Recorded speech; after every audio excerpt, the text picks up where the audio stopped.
मित्रांनो, तनिषाने केलं अतिशय मोठं नाटक आणि हे नाटक पाहिल्यानंतर सर्वांच्या पायाखालची जमीन सरकली. मित्रांनो, पाहायला मिळतंय तनिषाने आता खूप साऱ्या डिप्रेशनच्या गोळ्या खाल्लेल्या आहेत आणि त्या गोळ्या खाल्ल्यानंतर ती घरामध्ये चक्क चक्कर येऊन पडलेली आहे. आता घरामध्ये कुणीही व्यक्ती नाहीये, सर्वजण गेलेले आहेत गावामध्ये पूजेसाठी, वस्तीमध्ये देवांची विठोबांची पूजा करण्यासाठी. आणि यावेळेस मित्रांनो, तनिषा मात्र इकडे तडफडत पडलेली आहे. तर आपल्याला येणाऱ्या पुढील भागामध्ये काय पाहायला मिळणार आहे मित्रांनो, हेच आपण आजच्या व्हिडिओमध्ये जाणून घेणार आहोत. मित्रांनो, तनिषाने असं का केलं, हे पाऊल का उचललं आणि आता इंद्रा तिला वाचवेल का, ती खरोखरच जिवंत आहे का, तर मित्रांनो हे संपूर्ण आजच्या व्हिडिओमध्ये आपण जाणून घेणार आहोत.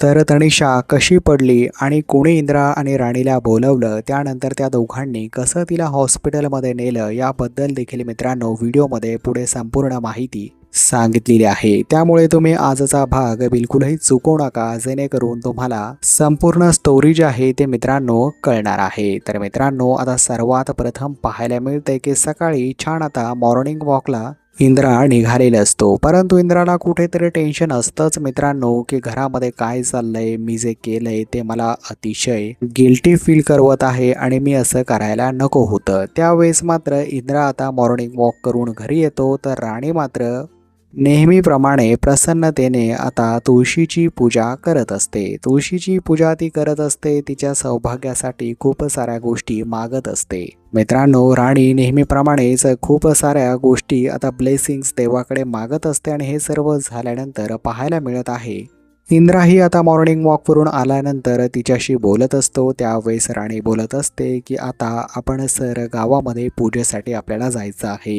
आपल्या दोघांना अतिशय मोठा मान जे आहे ते गावकऱ्यांनी दिला आहे आणि त्या मानाचा आपण आज फायदा घेत विठोबाला आपल्या जोडीबद्दल काहीतरी मोठी गोष्ट मागूया. तर मित्रांनो, इंद्रा देखील या सर्व गोष्टीसाठी पूर्णपणे तयार झालेला असतो. त्यापूर्वी त्याच्या डोक्यात थोडंसं टेन्शन असतं मित्रांनो, कारण त्याला असं वाटत असतं मी देवाकडे कसा जाऊ, मी तर अतिशय मोठं पाप केलं आहे, मी राणीला फसवलं आहे आणि माझी देवासमोर उभं राहण्याची देखील लायकी नाहीये, असले गोष्ट मित्रांनो आता इंद्राच्या डोक्यामधनं येत असतात. आणि त्यावेळेस मात्र इंद्रा कुठेतरी राणीची थोडीफार टाळाटाळ करताना देखील पाहायला मिळतो. तर ही सर्व गोष्ट झाल्यानंतर सकाळी सर्वजण डायनिंग टेबलवरती जेवण करण्यासाठी बसतात, नाश्ता करण्यासाठी बसतात.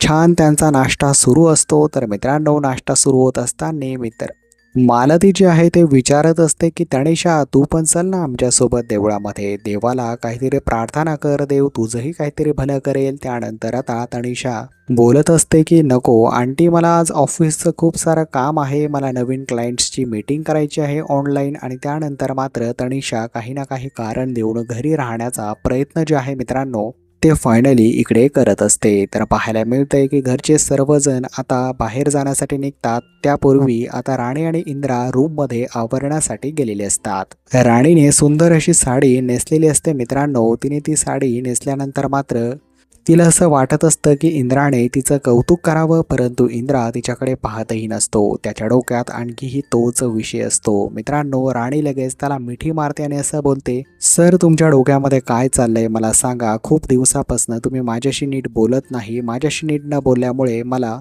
कसं तरी फील होत आहे आणि तुम्ही मला लवकरात लवकर ते कारण सांगा, जे कारण तुम्हाला मनाशीच गुंडाळून ठेवत आहे. तर मित्रांनो, राणीच्या या गोष्टीवरती इंद्रा नाही उत्तर देतो. इंद्रा बोलतो की माझं असं काही नाहीये राणी, मला काही झालेलं नाहीये, त्यामुळे तू टेन्शन घेऊ नकोस. असं बोलत जे आहे ते इंद्रा आता तिला इग्नोर करतो आणि सर्वजण आता छान कपडे वगैरे घालतात मित्रांनो आणि लगेच कारमध्ये बसतात. मालती, आबा, इंद्रा, राणी आणि सोबतच अजित आणि रत्नाई. मित्रांनो, हे सर्वजण आता देवाच्या दर्शनासाठी जातात. तर घरी मात्र उर्मिला आणि तनिषाच असतात.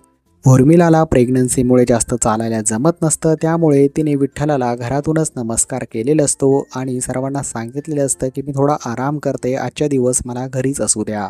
तर आता सर्वजण गेल्यानंतर उर्मिला आणि तनिषाचा प्लॅन मात्र सुरू होतो मित्रांनो. तो प्लॅन असा असतो की तनिषा बोलत असते की मी मात्र आता खोटं खोटं नाटक करणार आहे गोळ्या खाल्ल्याचं, आणि त्यानंतर मात्र तू सर्वांना असं सांगायचंच फोन करून की मी इकडे बेशुद्ध झाले आहे आणि मला काहीतरी खूप मोठा प्रॉब्लेम झाला आहे. स्पेशली तू इंद्राला कॉल करायचा आहेस, कारण इंद्रा जो आहे तो धावपळ करून इकडे येईन आणि मला वाचवेल. असा मात्र डाव तनिषाचा असतो मित्रांनो.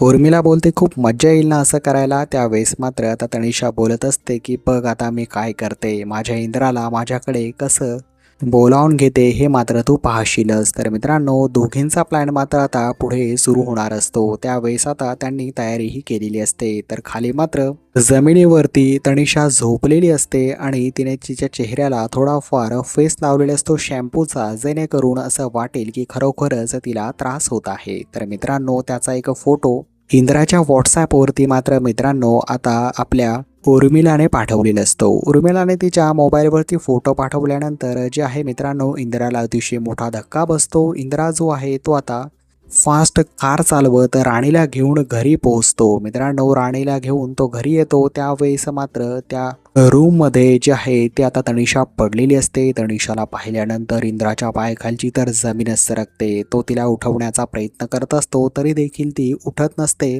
राणी बोलते की सर थांबा, मी लगेच पाणी घेऊन येते. त्यानंतर मात्र आता राणी पाणी घेऊन येते मित्रांनो, आणि पाणी तिच्या चेहऱ्यावरती शिंपडण्याचा प्रयत्न करत असते.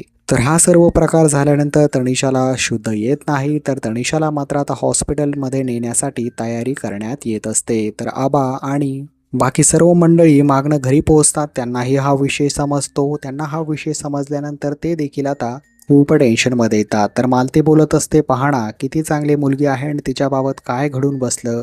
देवा, तुझ्या मनात काय आहे? तनिषासारखी सुंदर आणि छान मुलगी आमच्या घरामध्ये यायचीच नव्हती का? एकादशीच्या दिवशी असं काय घडून बसलं, असं मात्र आता इकडे मालती बोलत असते मित्रांनो. तर रत्नाईने देखील तोंडाला हात लावलेला असतो. त्यांना देखील खूप वाईट वाटत असतं. तर ही सर्व गोष्ट झाल्यानंतर मित्रांनो, हे सर्व लोक हॉस्पिटलमध्ये पोहोचतात. हॉस्पिटलमध्ये गेल्यानंतर डॉक्टर आता सांगतात यांनी गोळ्यांचा खूप ओव्हरडोस घेतला आहे. यांना कसला तरी फार भयंकर असा मानसिक धक्का बसला आहे आणि या गोष्टीमुळे या खूपच फ्रस्ट्रेट दिसत आहेत. अशी गोष्ट मात्र मित्रांनो इंद्राला डॉक्टरांनी सांगितल्यानंतर राणी बोलत असते की काय झालं आहे सर, यांना कसला धक्का बसला आहे, तुम्हाला माहीत आहे का या गोष्टीबद्दल?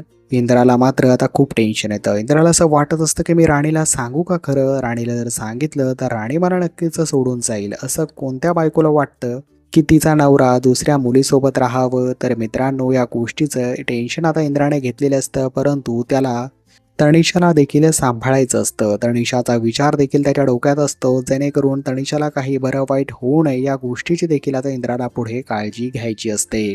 तर आता डॉक्टर बोलतात की त्यांना 2-3 दिवस चांगला असा बेड रेस्ट द्या, जेणेकरून ते काही टेन्शन घेणार नाहीत आणि कुणीतरी जवळचा व्यक्ती त्यांच्या जवळ बसत जा. तर मित्रांनो, असं बोलून मात्र तनिषाला फायनली डिस्चार्ज मिळालेला आहे.